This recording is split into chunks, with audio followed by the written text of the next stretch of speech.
Selamat pagi teman-teman semua. Jadi hari ini Bapak Jokowi hadir memenuhi jadwal pemeriksaan dari penyidik. Jadi kita lihat tadi Bapak memasuki bersama dengan tim, kami juga mendampingi, dan dalam hal ini Bapak juga membawa dokumen-dokumen termasuk ijazah asli Bapak yang nanti akan disampaikan kepada penyidik, dan tergantung penyidik nanti apakah akan menggunakan dan atau melakukan penyitaan. Jadi tentu Bapak secara konsisten terus akan mengikuti proses hukum dan akan menghargai semua proses yang terjadi. Dan hari ini dapat kita lihat penjadwalan Bapak untuk dimintai keterangan dilakukan di Polres Solo. Saya rasa demikian. Ada pertanyaan? Kalau untuk ke depan pemeriksaan selanjutnya apakah akan minta di Solo juga? Nah, kalau berikutnya ada pemeriksaan lebih lanjut, maka sesuai dengan situasi nanti. Kalau memang dipanggil di Jakarta, kita akan ke Jakarta, dan kalau memang ada hal-hal lain mungkin kita akan lakukan nanti sesuai dengan kebutuhan nanti. Berarti sudah bersiap? Jadi tadi antara lain dokumen-dokumen ijazah dari mulai SD, SMP, SMA, dan S1 Fakultas Kehutanan Universitas Gajah Mada. Demikian. Berarti yang sudah bersiap nanti misal untuk dokumen itu disita sementara? Tentu. Bapak secara konsisten dari awal sudah berkomitmen dan terus menyampaikan bahwa jika memang ijazah tersebut digunakan untuk penegakan hukum oleh penegak hukum termasuk di kepolisian, dan nanti mungkin akan juga digunakan di pengadilan, akan diserahkan, dan tentu mekanismenya sesuai dengan aturan yang ada. Untuk laporannya apakah menyebut nama siapa yang dilakukan? Yang mana nih? Yang laporannya Pak Jokowi. Tidak. Jadi pada waktu itu Bapak kan hanya mengajukan pengaduan. Jadi ada situasi Bapak merasa difitnah dan dicemarkan nama baiknya, dan membawa dokumen-dokumen dan juga hal-hal terkait dokumen-dokumen elektronik lainnya.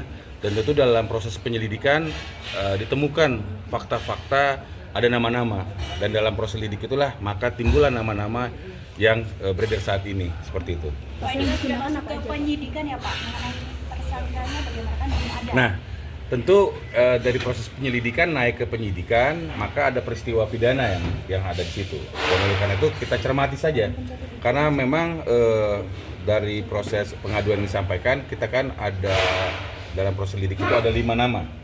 Ya, kemudian berkembang lebih lanjut karena mungkin ada laporan-laporan lain yang diikutsertakan atau digabungkan dalam satu print penyidikan, dan kemudian kita tunggu saja siapa melakukan apa, kemudian akan mempertanggungjawabkannya secara hukum. Demikian. Jadi 5 nama itu sendiri kuasa hukum belum bisa memastikan siapa. Kita hanya melakukan pengaduan, dan biarlah nanti hukum itu dan penyidik yang akan membuatnya terang benderang. Tentu nanti apa yang dilakukan oleh pihak-pihak tersebut yang akan mempertanggungjawabkannya, apakah masuk unsur, apakah tidak. Kalau memang tidak, tentu tidak akan ada masalah. Tapi kalau memang masuk, maka harus dipertanggungjawabkan secara hukum.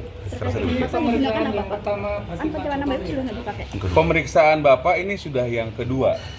Nah, jadi pada waktu itu Bapak juga melakukan pengaduan dan membawa ijazah aslinya, dan itu pertama dilakukan di Polda Metro Jaya. Kemudian hari ini memenuhi jadwal keterangan yang akan disampaikan di Polres Solo bersama dengan para saksi lainnya. Jadi saya harus pertegas di sini karena banyak di luar sana menyampaikan hal-hal yang tidak benar. Jadi ini kita luruskan bahwa Bapak memenuhi undangan jadwal pemeriksaan yang diagendakan dan saat ini berada di Polres Solo. Demikian. Saksi lainnya siapa aja Pak? Nah, kalau itu harus kepada penyidik ya, karena yang pasti di hari Senin pada waktu kami mengetahui ada proses penyidikan dilakukan di Polres Solo, itu ada 8 saksi. Dan kemarin juga ada 10. Kemarin kurang 10 ya, 10. Hari ini kita kurang kopi berapa, yang pasti Bapak memenuhi jadwal pemberian keterangan ini bersama dengan saksi-saksi lain yang memang sedang dilakukan penyidikan di area Polres Solo. Kalau nggak salah hari 9. 9 ya. Kalau nggak Harapannya salah Pak, hari setelah 9. proses pemeriksaan Termasuk Pak Jokowi. Ya, harapan kami semua masyarakat tenang dan semua pihak yang terus menarasikan negatif ini menghentikan.